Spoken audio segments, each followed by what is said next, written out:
Number 3, printing business.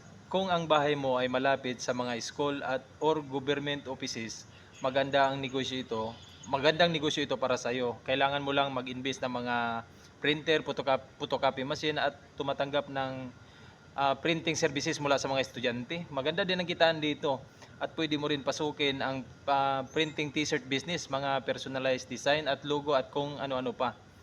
Isa pa ito sa mga patok na negosyo sa ngayon. Ang ganitong klaseng negosyo ay may siguradong kita at mababa ang chance ng pagkalugi. Kailangan mo lang ng maayos na maintenance sa mga machine na ginagamit mo dahil ito lang ang buhay ng negosyo mo.